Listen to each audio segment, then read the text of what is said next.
애인 안 사겨? 연애 안 해? 남자친구 있어? 제 나이에도 아직 연애하는지를 궁금해 해주셔서 고맙네요. 질문을 무심코 하시면 부장님은 외로워지실 거예요. 나를 제외한 세상 모두가 나를 거칠게 대하고 아주 거칠게 대하기 때문에 이금희 팀장이라고 생각을 하는 겁니다. 이금희 팀을 위해서 제일 좋은 건 뭐지? 법카를 쓰세요. 물론 개인 카드죠. 팀장으로서 법카를 써서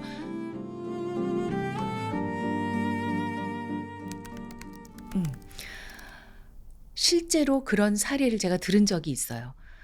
한 회사에서 1년간 인턴을 하고 1년 후 정직원이 되는 코스였는데 정직원이 되자마자 부장님이 지난 1년간 했던 언어 폭력을 다 녹음해서 그 녹취록을 인사위원회에 회부해달라고 제출을 했다는 거예요.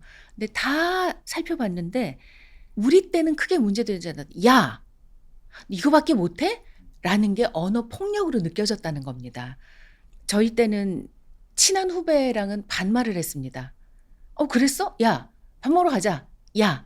근데 요즘 젊은 세대는 야라고 하면 그게 언어 폭력이라고 느낍니다. 그래서 저도 어느 시점부터 인간은 저보다 나이가 어린 PD님, 작가님에게 존댓말을 쓰려고 합니다. 그러니까 정말 친밀하면 작가님 그랬어요? 그랬구나. 정도를 하지 제가 나이가 어리다는 이유로 경력이 저보다 짧다는 이유로 이 작가 그랬어? 라고 하면 예전엔 그게 친밀감이었는데 지금은 그게 무례함으로 다가간다는 걸 알거든요. 그러니까 우리 때 통용되었던 질문을 무심코 하시면 2030에게 상처가 되기도 하고 무례가 되기도 합니다. 애인 안 사겨? 연애 안 해? 남자친구 있어? 그런 얘기를 아무렇지도 않게 물어봤는데 요즘 젊은 세대는 그런 걸 물어보는 걸 몹시 불편해합니다. 왜냐하면 내가 애인을 사귀는지 안 사귀는지 회사에서 왜 얘기를 해야 되지? 여긴 공적인 공간이고 그건 내 사적인 영역인데 공적인 공간에서 같이 일한다는 이유로 왜 내 사적인 영역을 침범하지? 라고 받아들일 수 있거든요. 그러니까 그런 질문을 하고 싶으셔도 상대가 먼저 얘기할 때까지 하시면 안 됩니다. 상대가 얘기하고 싶으면 먼저 얘기를 하겠죠. 제가 소개팅을 했는데 진짜 정말 이상형에 가까운 사람을 만나서요. 이번 주말에 다시 만나기로 했어요. 그렇게 먼저 말하면 그때는 물어보셔도 되는데 그 전에 이렇게 무심코 엄마도 아니고 아빠도 아닌데 물어보시는 건 결례가 될 수 있습니다. 그런데 그 기성세대는 음. 친밀감을 좀 높여보고자 그런 질문을 한 건데요. 그렇죠. 그러니까 그 친밀감의 종류가 다르다는 거예요. 그게 30년 전에는 친밀감이었는데 30년 후인 지금은 개인적인 영역의 침범으로 느껴지는 겁니다. 우리는 서로 다르다를 인정하셔야 합니다. 태도, 또 어떤 질문을 해야 할까요? 젊은 세대들이 기성세대에게 바라는 건 이런 겁니다. 친근함을 표시하기 위해 친해지기 위해 개인적인 걸 물어보지 마시고 업무에 관해서 얘기를 해달라는 거예요. 그럼 훨씬 나를 도와주려는 지지자나 지원군 정도로 인식이 돼서 훨씬 편하다는 거예요. 예를 들어서 부장님이 지난주 금요일에 낸 보고서를 봤는데 이금희 씨 보고서 많이 늘었어요. 근데 거기서 내가 이해가 안 되는 게 있었는데 좀 물어봐도 될까요? 이렇게 하면서 업무에 관해서 얘기를 해주고 업무에 관해서 칭찬을 해주거나 업무에 관해서 코멘트를 해주면 나를 가깝게 여기고 나를 아끼는 선배라는 느낌이 드는 방법이라고 하더라고요. 그러니까 방법을 바꾸셔야 돼요. 업무를 도와주세요. 구체적으로 얘기해 주세요. 그리고 칭찬부터 시작을 해주시면 좋아요. 정칭찬할 게 없으면 많이 늘었더군요. 칭찬할 게 한 가지는 있거든요. 지난번 PPT, 이거 참 좋던데요? 이렇게 칭찬을 하시면서 시작하시면 좋아요. 그럼 이 마음을 막 억눌러야 되는 거예요? 그럼요. 사랑할수록 억눌러야죠. 제가 조카에게 배운 건데요. 조카가 맨 처음 사회생활을 시작했을 때 얘기를 막 하는 거예요, 저에게. 근데 제가 좀 직장 생활에 자부심이 있을 때였거든요. 제가 나름 직장 생활을 잘했다고 생각하고 있었고 또 승진도 매우 빠르게 한 편이어서 자부심을 가지고 조카한테 그건 말이야 이러이러하고 이모는 이러이러했어 했더니 얘가 다 듣더니 저에게 그러더군요. 그건 이모 때 얘기고. 그러니까 아마 2030 후배들이 그렇게 얘기하고 싶을 거예요. 우리 조카처럼 그건 선배님 때 얘기고요.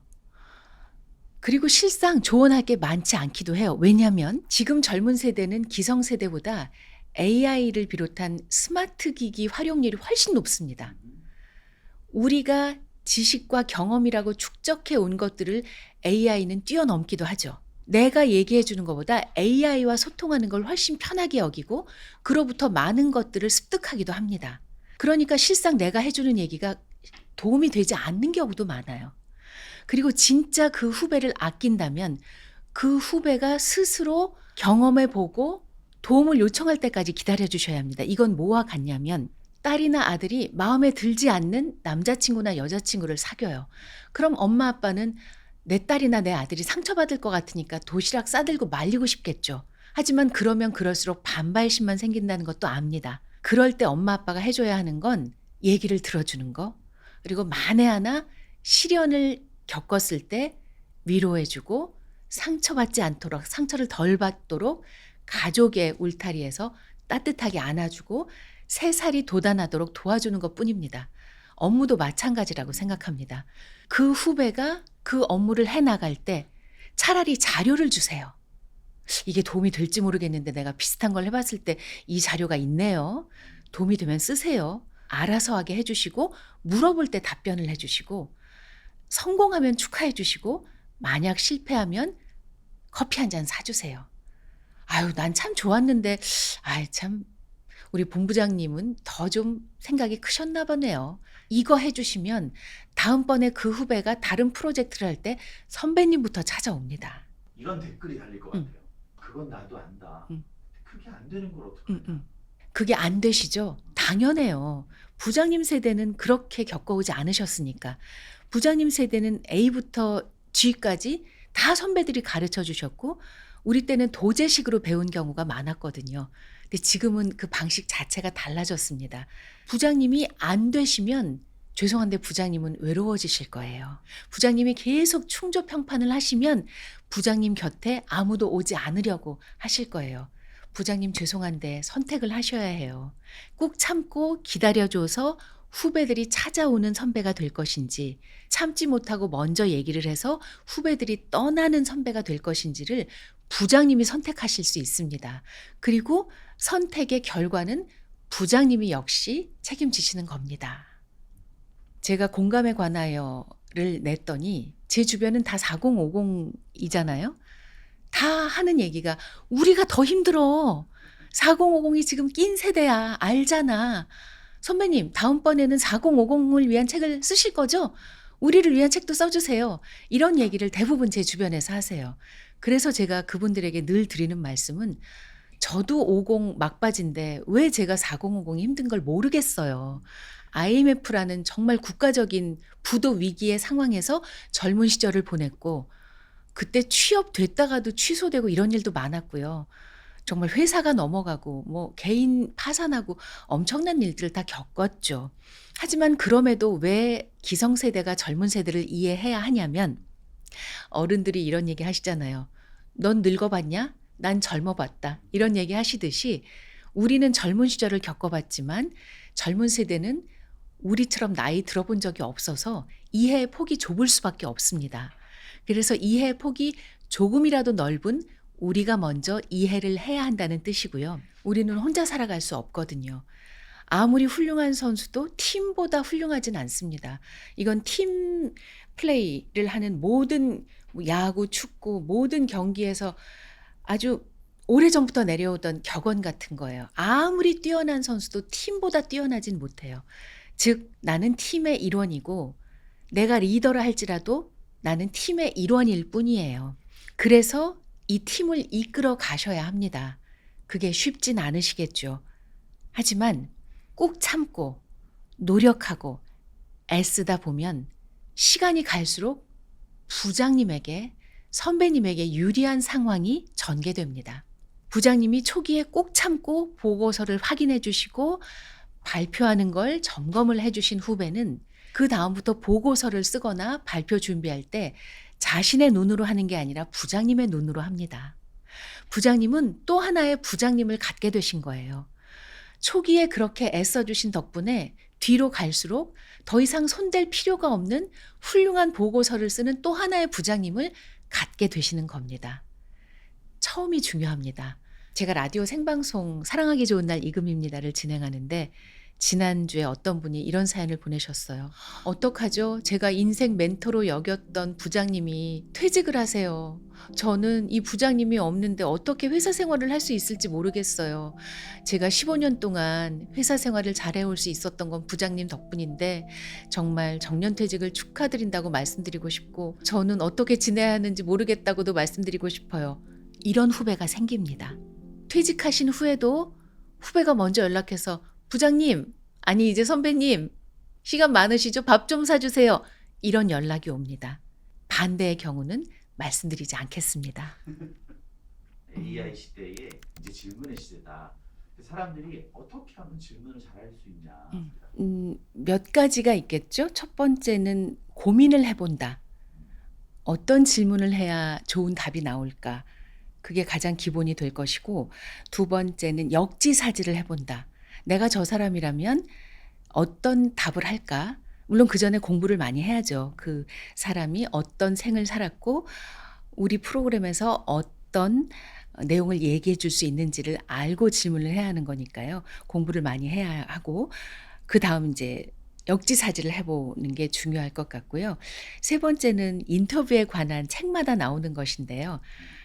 정말 질문할 게 없을 때는 만약 무엇이라면 이렇게 만약에 if의 질문을 던져봐라 이런 얘기가 있어요. 예를 들어서 제가 어떤 스케이팅 선수와 인터뷰를 하였는데 그 만약을 한번 써봤어요. 그때는 질문할 게 없어서가 아니라 이 사람이 뭐라고 답할지가 궁금해서 만약 이제 그분이 열심히 스케이팅 선수로서의 역할을 끝내고 은퇴를 한 이후의 시점이었는데 만약 어떤 한 시점으로 돌아갈 수 있다면 언제로 돌아가고 싶으세요? 저는 예를 들어서 그분이 뭐 올림픽 메달을 땄던 그 순간 이렇게 대답을 할 줄 알았더니 이분이 이러시는 거예요.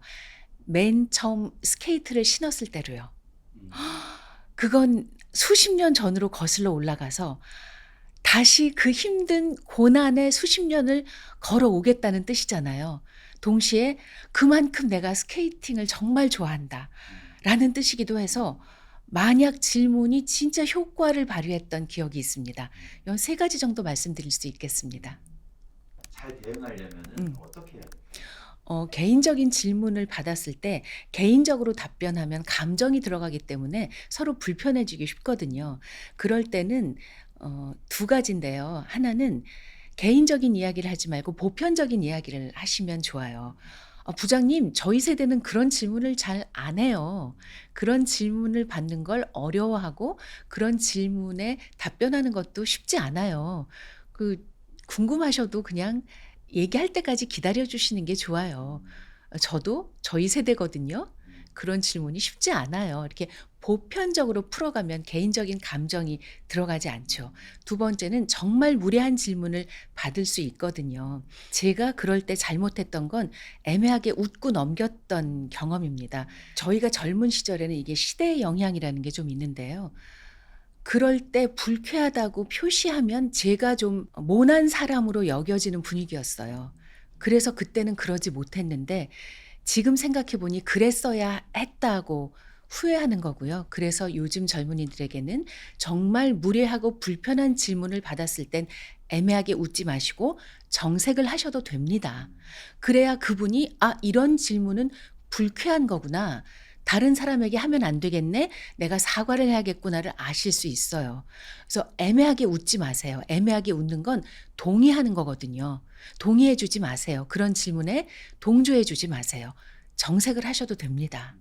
나이 먹어서 좋은 점 중에 하나는 불쾌한 질문을 만약 받았다 했을 때 불쾌할 때 바로 불쾌하게 쏘기보다는 이 사람이 왜 이런 질문을 하지? 하고 생각하면서 그걸 부드럽지만 방어하는 식으로 넘길 수 있다는 것입니다. 연애 안 해요? 뭐 이런 질문을 받는다면 그게 이제 저에게 불쾌한 상황이면 제가 연애하든 안 하든 무슨 상관이세요? 이렇게 말하지 않고요. 이제 제 나이쯤 되면 제 나이에도 아직 연애하는지를 궁금해 주셔서 고맙네요. 근데 제가 연애하면 한다고 말하고 싶어요. 저는 동네방네 자랑할 것 같아요. 제가 얘기 안 하는 건 안 하고 있다는 뜻이겠죠. 아무튼 관심은 감사하지만 그런 질문은 편하진 않네요. 그냥 이 정도로 답할 수 있게 됐다는 거, 이게 나이 덕분인 것 같아요. 어떤 연구 결과에 의하면 특히 여성들이 단체의 어떤 결정을 내릴 때 자기에게 유리한 생각을 먼저 하는데 죄책감을 느낀다고 합니다. 그러니까 제 생각에 여성들은 관계 중심적인 사고를 하기 때문이 아닌가 싶어요. 어려서부터 자연스럽게 여성들은 같이 어울리는 것에 익숙해지고 그러기 위해서 조금씩 자기의 욕망이나 욕구를 자제하는 데 익숙해진 것 같거든요. 그래서 어떤 결정을 내릴 때 이게 너무 이기적인 건 아닌가? 라는 판단을 먼저 하는 여성들이 꽤 있습니다. 그런데 실은 사회생활을 할 때는 좀 이기적일 필요가 있어요. 왜냐하면 아무도 나만큼 나를 생각해 주거나 지켜주지 않기 때문입니다. 나라도 나를 생각해 주고 지켜줘야 합니다. 그럴 때 죄책감에서 벗어나서 이기심이라는 각도에서 벗어나서 나를 지켜주기 위해서 이금희 팀장이라고 생각을 하는 겁니다. 그리고 판단을 할 때 이금희 팀을 위해서 제일 좋은 건 뭐지? 이금희 팀의 발전을 위해서는 어떻게 해야 하지? 이렇게 판단을 내리시라는 겁니다. 그렇게 되면 우리 팀도 있지만 이금희 팀도 있거든요. 그 실은 이금희 팀이 잘 되는 게 우리 팀이 잘 되는데 도움이 됩니다. 그래서 나는 내 팀의 팀장이 되어야 한다. 그리고 이번 한 달 열심히 잘했다 싶으면 법카를 쓰세요. 물론 개인 카드죠. 하지만 이금희 팀장으로서 법카를 써서 치킨을 사주시든 피자를 사주시든 내가 좋아하는 문구류를 사주시든 선물을 해주세요. 그렇게 하면 내게 유리하고 결국은 팀에게도 유리한 방향으로 결정을 하는데 어려움을 느끼지 않으실 수 있습니다. 뭐 비단 여성들에게만 그럼요. 아니 남성들도 마찬가지로. 마찬가지입니다. 자기를 보호해 줘야 돼요. 제가 책에 썼던 어떤 명언 중에는 이런 게 있습니다. 나는 나에게 잘해 줘야 된다. 왜냐하면 나를 제외한 세상 모두가 나를 거칠게 대하고 아주 거칠게 대하기 때문에 나는 나에게 잘해 주고 아주 잘해 줘야 된다. 이런 표현이 있습니다. 제가 얼마 전에 읽은 책에는 이런 내용이 있었어요. 인생은 의미를 찾아가는 질문과 그것을 답해 주지 않으려는 우주와의 대결이다. 맞대결이다. 뭐 이런 내용이 있었는데 질문은 타인과도 가능하지만 나 자신과의 질문도 중요하죠. 결국은 한 가지입니다. 나는 누구지? 어떻게 사는 게 나답게 사는 거지? 이것만 잃지 않으면 됩니다. 이것만 잊지 않으시면 사는데 그렇게 많이 부대끼진 않으실 거예요. 부대끼더라도 곧 그 부대낌으로부터 해방되어 나답게 사실 수 있을 것입니다. 새해에는 나는 누구인가? 어떻게 사는 게 나답게 사는 것인가? 이것만 놓치지 않고 사실 수 있으면 좋겠습니다.